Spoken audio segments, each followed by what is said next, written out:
going to get started here. Good morning, I am Mirakal Jackson, and today I'm going to be presenting my dissertation defense on Black women as self-defining leaders, a narrative analysis connecting controlling images with leadership representation. So before we get started here today, I want to give you an overview of what my dissertation was about. It contains 6 chapters. I'm going to do my best to consolidate about 200 pages worth of information and put it into about 25 minutes for you today. So who am I, right? Who am I? So you know my name, but you don't know about my credentials. So I got my Bachelor of Arts in Art with a triple minor in Entrepreneurship, Psychology, and Aerospace Studies.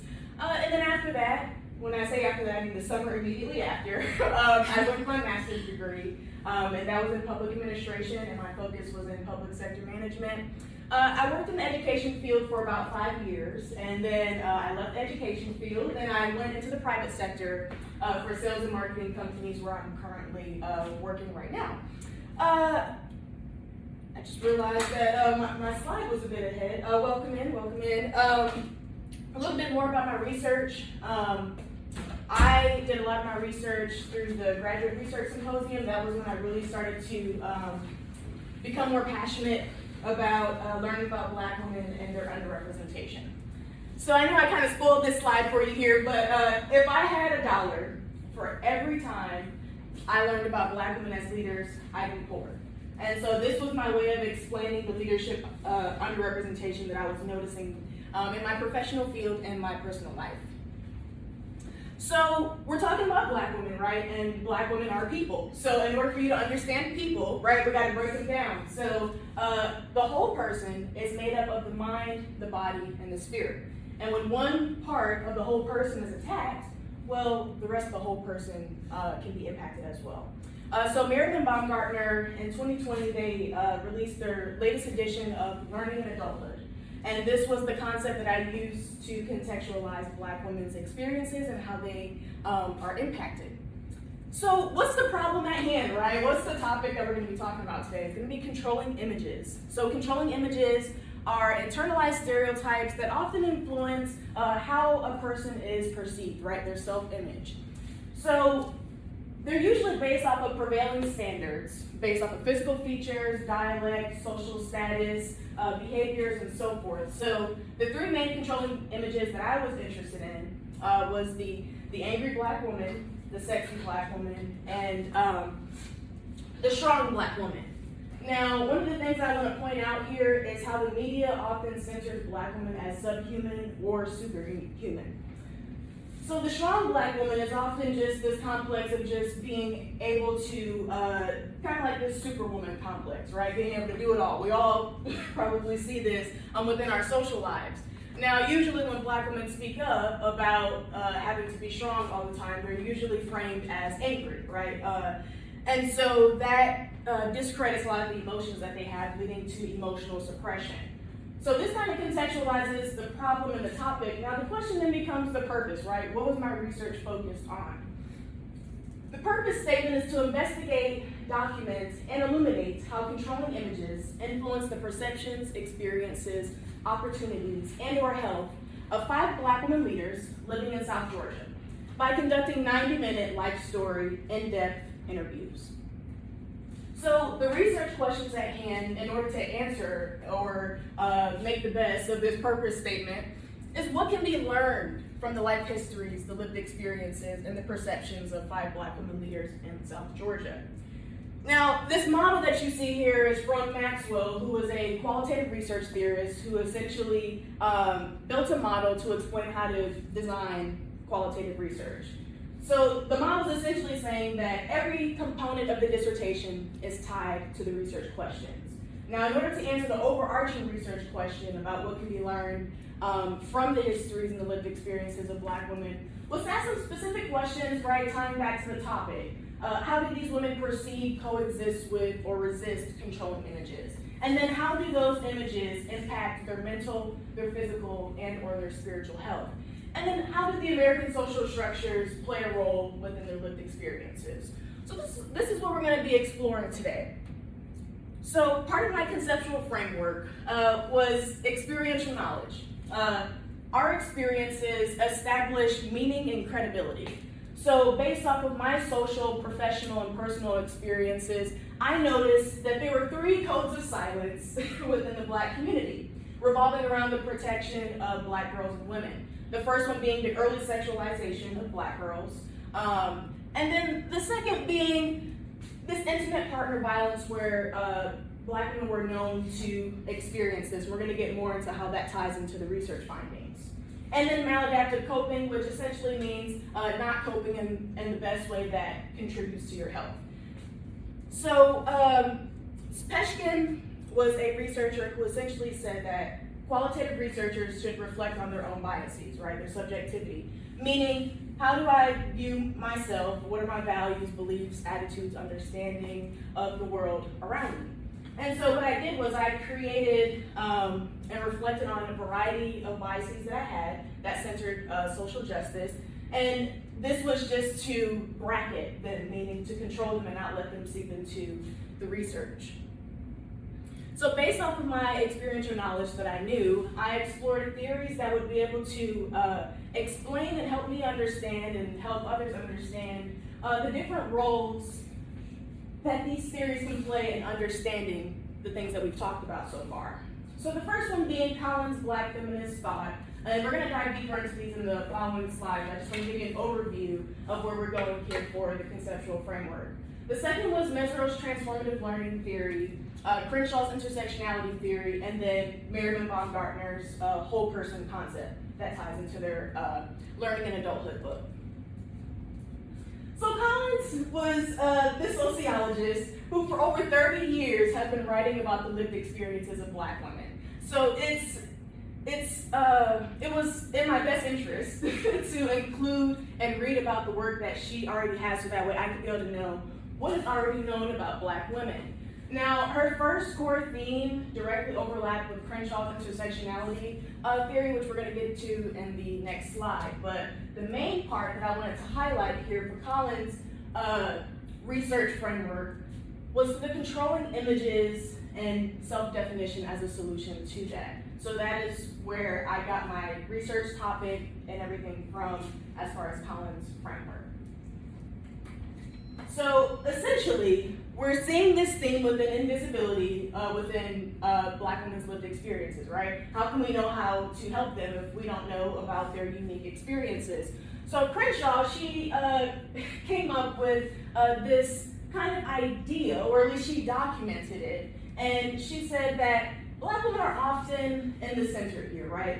They're experiencing the simultaneity of oppression, right? Where their race, their gender, their class, their age, nation, religion, sexuality, right? All of these things meet in the middle, and the problem was that the courts at the time did not recognize their unique experiences, so they couldn't get any justice, and there was no accountability, no way to be able to protect them.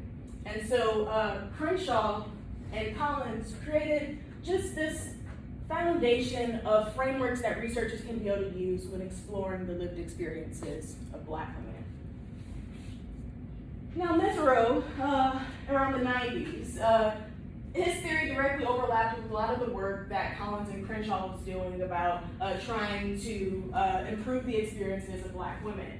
Now, the main thing that I want you to take from this slide is just this relationship between power, oppression, and knowledge. That's what the theory was all about, right? And we're already talking about these things based off of what other researchers have informed us about thus far. So in order to have some form of transformation, you need this dramatic, fundamental change within the way that you view yourself and the way that you view the world around you. And it just doesn't get much simpler than that. So as far as what the literature tells us about the wellness impacts based off of what we covered so far, is that controlling images, they increase Black women's likelihood to experience psychological distress, such as depression, state-sanctioned violence, physical injuries, right? All of these different attacks on their mental, their physical, and their spiritual health. Now, the main thing being is that how do we know about these images, right? Well, we know about it through the media. And so there was an article in 2020 that was released from Simmons where they explained this white gaze concept. And what it does is it essentially explains that when white people don't have enough interactions with black people, well, they're left to their cognition centers, what they see on TV, in the media, right, or what they read about. And so when we see these types of images, well, as funny or entertaining as some might find them, they're harmful, because when this is all that you see about black women, these are just a few of the images. And keep in mind, these are black men playing black women, which has a deeper root, which unfortunately is beyond the scope of this study. But when we censor these types of images, it doesn't protect black women. It puts us in a position where we may be more likely to experience some form of distress based off of our whole person. So what have black women done to combat these different types of images that you're learning about, or that you probably already know about? Well, the strong black woman, right? Centering back to this concept of how strength is a way that black women maintain their wellness. But the con to this is, as functional as this ideology and cultural trait may be, well, it limits their ability to be able to seek help, right? To be able to ask, because when you don't have social support, well, usually you're just left with self-support, right? And so the way that I viewed self-definition was a way of being able to have some sense of action that you can be able to take based off of the oppression that one might face. So, how can we learn more, right? What do we do? What's the research about? Well, I conducted a qualitative study, a narrative inquiry, which is a storytelling methodology that focuses on the detailed lived experiences. Now, this methodology is really popular among groups that have been historically known to be marginalized. Now, as far as the specific way in which I employ this methodology was through life story interviews. Now, life story interviews are essentially interviews that are based off an open-ended format, leaving the participant the opportunity to be able to take control of the conversation.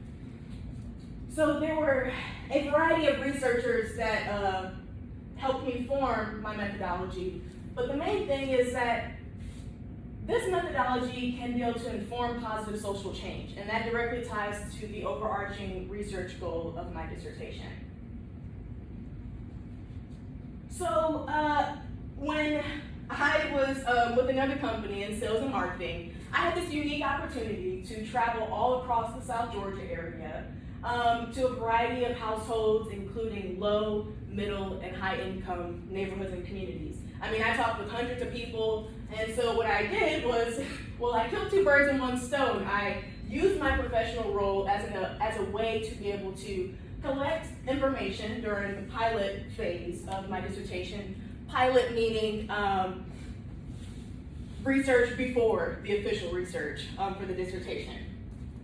So what I learned from these women was that I was not the only one that was noticing these things happening in the community. And I had the opportunity to select about 5 of these women based off of the initial pilot conversations that I had.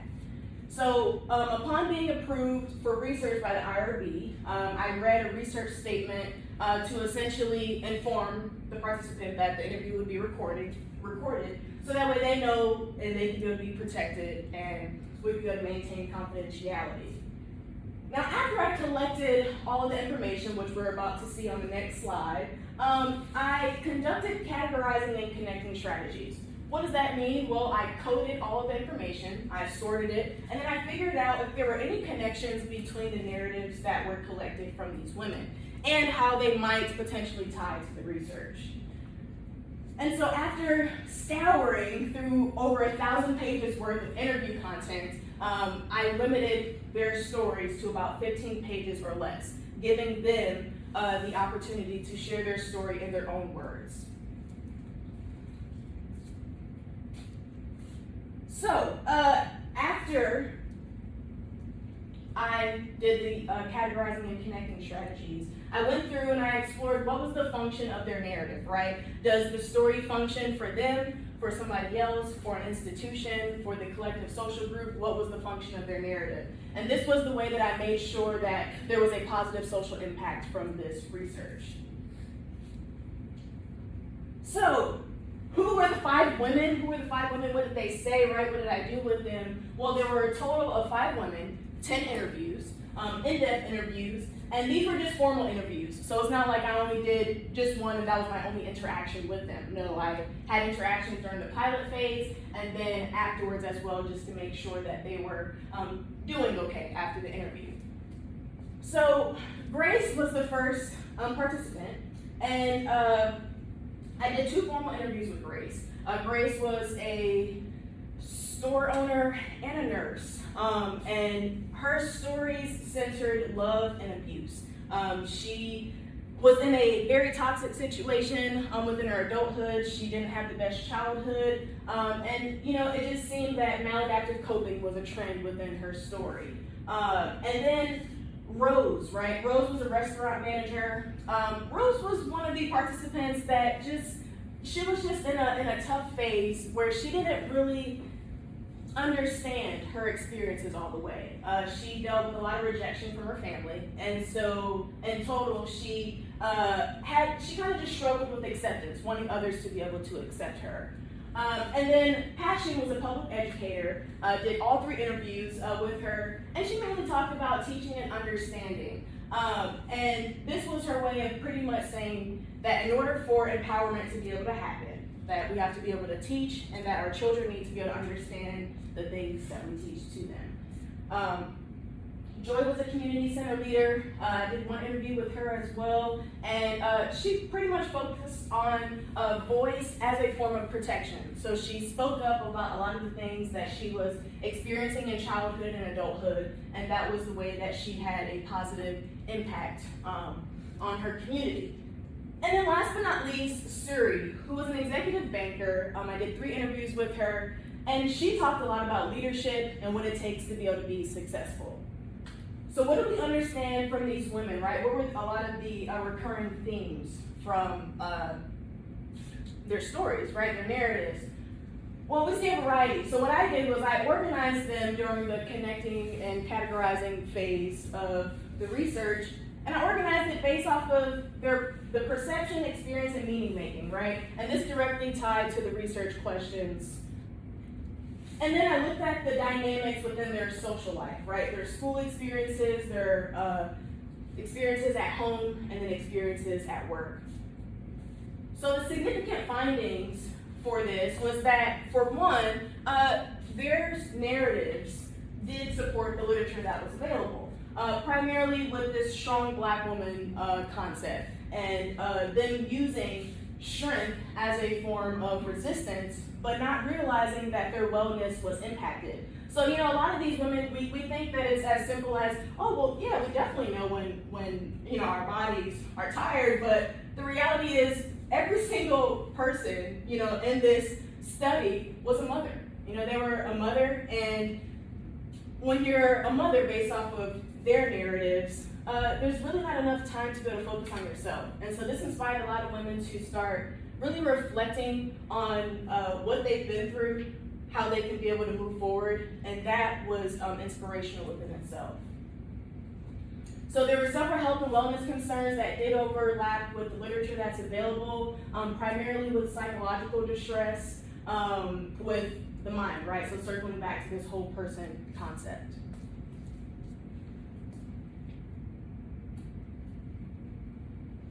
All right, clicker is here. All right, so several implications for the study that came about. How do we know more if we do not ask? And it's really about just asking so that we can be able to learn and understand the experiences that we may not know about, or that we may think that we know about, but just don't know about the impact of those problems. And so the main thing being using context as a form of perspective, right? So at the beginning of my dissertation, I talked about the importance of context, right? And that's what qualitative research is all about. It's about context. It's about understanding the lived experiences and asking more questions about them. right, and reading to understand. So I made an argument that essentially centered linking strength with wellness, not just with sacrifice. Because when you're only sacrificing to have strength, then it literally deteriorates your health and wellness. So that was very important. And then the limitations from the study.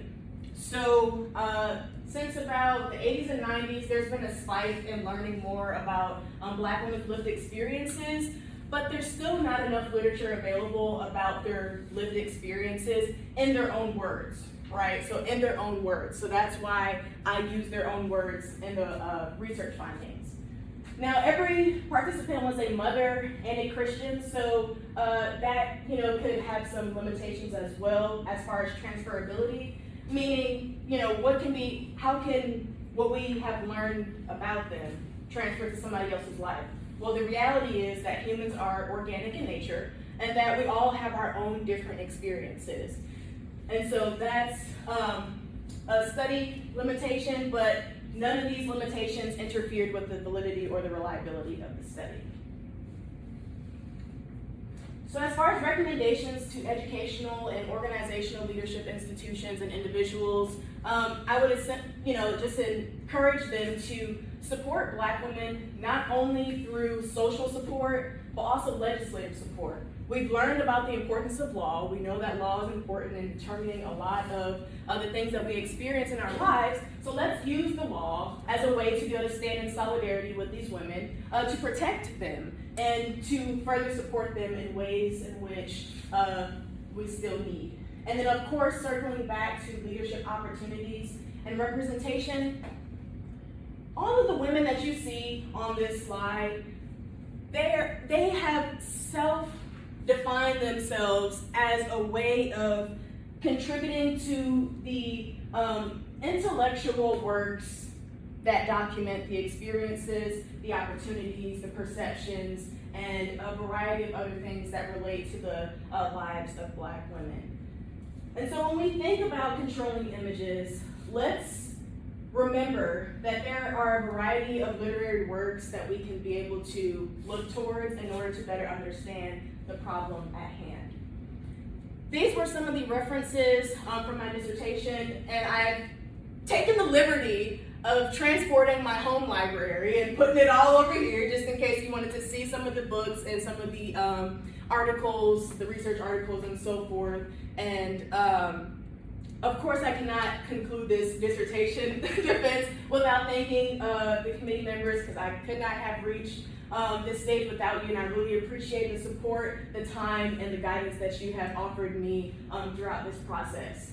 I'd like to take this time to conclude my dissertation defense and open the floor for any feedback, questions, or concerns.